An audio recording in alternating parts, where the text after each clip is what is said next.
जय समर्थ सद्गुरू गजानन महाराज. भाग 7.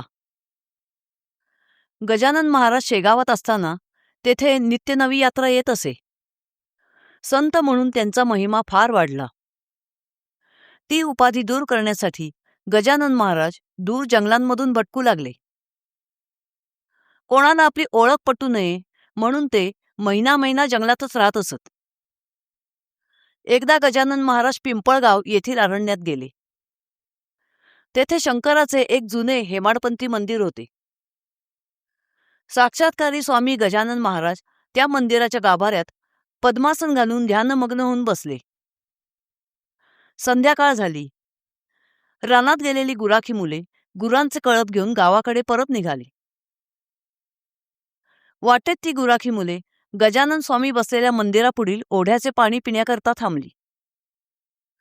त्यानंतर शंकराचे दर्शन घेण्यासाठी मंदिरात गेली. तेथे पद्मासनात ध्यानमग्न अवस्थेत बसलेल्या गजानन स्वामींना पाहून ती गुराखी मुले आश्चर्यचकित झाली आणि विचार करू लागली की आजपर्यंत ह्या मंदिरात संध्याकाळच्या वेळी एकही माणूस बघितला नाही. मग आज हा कोण असावा? त्या गुराखी मुलांपैकी कोणी म्हणाले, हा साधू इतका थकलेला आहे की त्याला बोलायची सुद्धा ताकद उरलेली नाही.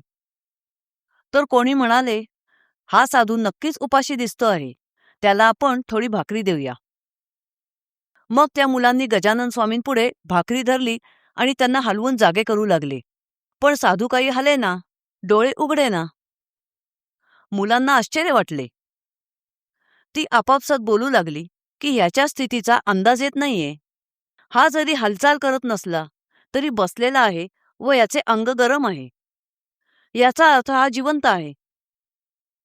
कोणी म्हणाले, हे भूत असेल आणि आपले मायावी रूप दाखवत असेल.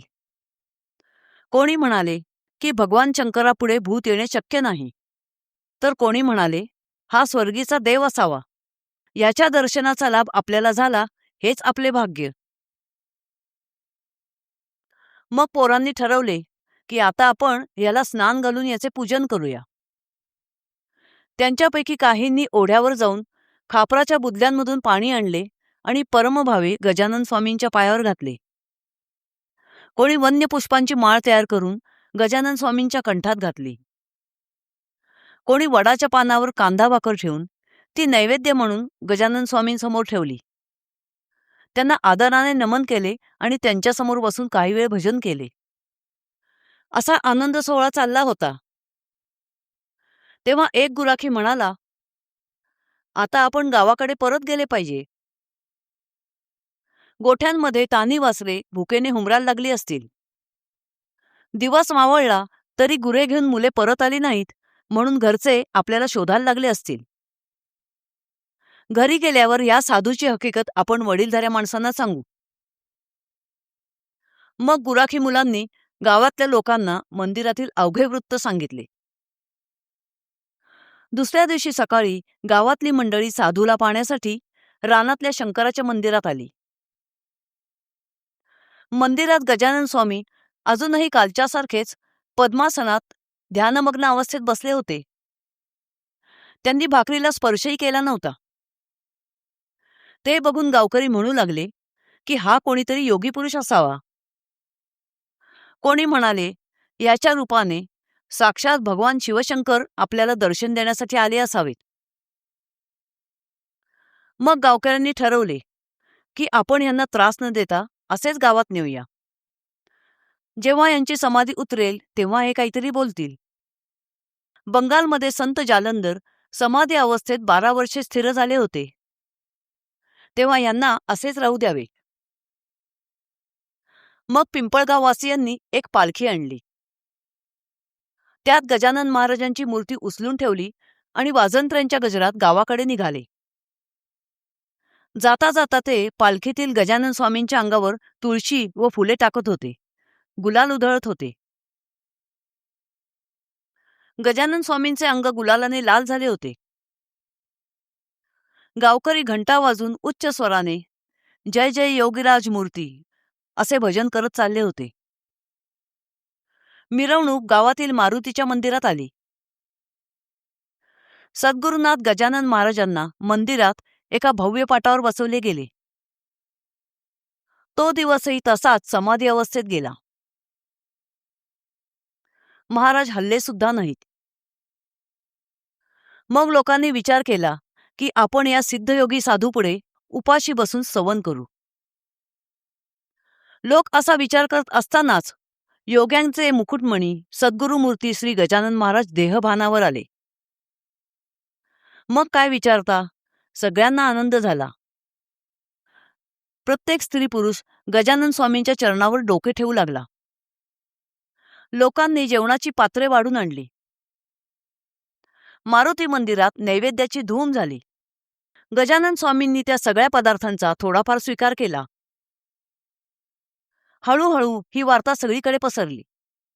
पुढे दुसऱ्या मंगळवारी पिंपळगावचे गावकरी खरेदीसाठी शेगावच्या बाजारात आले.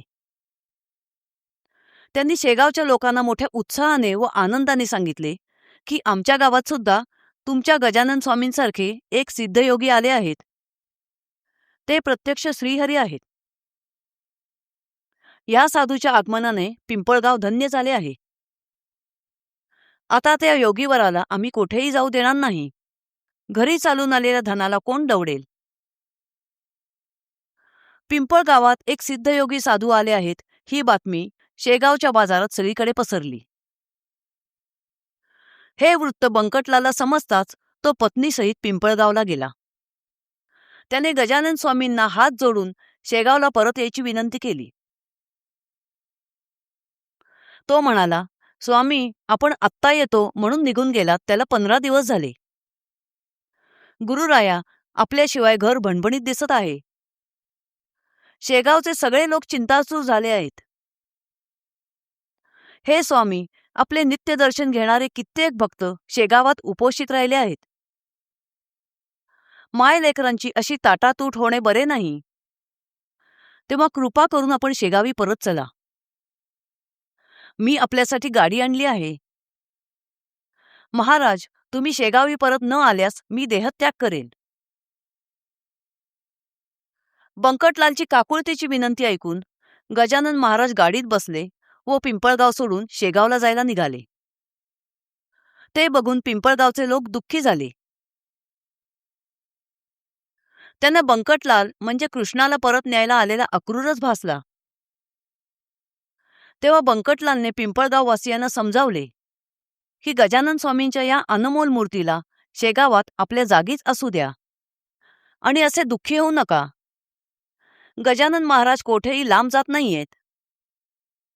तुम्ही वाटेल तेव्हा त्यांच्या दर्शनाला शेगावात येऊ शकता. बंकटलाल हा पिंपळगावातील बहुतेक लोकांचा साहुकार होता.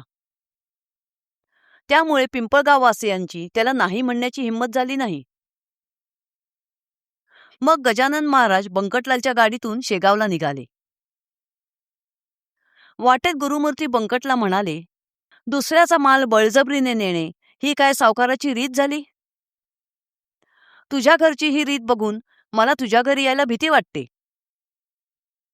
साक्षात लक्ष्मी मातेलाही तू कडिकुलपात कोंडले आहेस, तेथे माझा काय पाड? तुझ्या घरातले जगदंबेचे ते हाल बघून माझे चित्त भ्यायले म्हणून मी पळून गेलो. त्यावर बंकटलाल विनयाने म्हणाला, गुरुनाथा, लक्ष्मी माता माझ्या कुलपात कोंडलेली नसून तेथे आपला वास असल्यामुळे आनंदाने स्थिर झाली आहे. स्वामी, आपल्या पायापुढे मला धनाची किंमत नाही. आपण हेच माझे धन आहात, म्हणूनच मी आपल्याला न्यायला इथवर आलो आहे. माझे घर सर्वस्वी तुमचेच आहे. तेथे तुमच्या मनात येईल तसेच तुम्ही वागावे. घर मालकाला सेवक कसे अडवणार? पण माझी एवढीच विनंती आहे की तुम्ही कोठेही गेलात तरी परत यावे आणि शेगावातच राहावे. जशी चरायला रानात गेलेली गाय पुन्हा घरी परत येते, तसे तुम्हीही करावे. अवघ्या जगाला उद्धारावे, पण आम्हाला विसरू नये. अशी विनंती करून बंकटलाल गजानन महाराजांना शेगावी परत घेऊन आला. महाराज काही दिवस शेगावात राहिले. नंतर एका पहाटे शेगाववासियांची नजर चुकून ते वऱ्हाड प्रांतातील आडगाव या गावी जाण्यास निघाले. जय समर्थ सद्गुरू गजानन महाराज.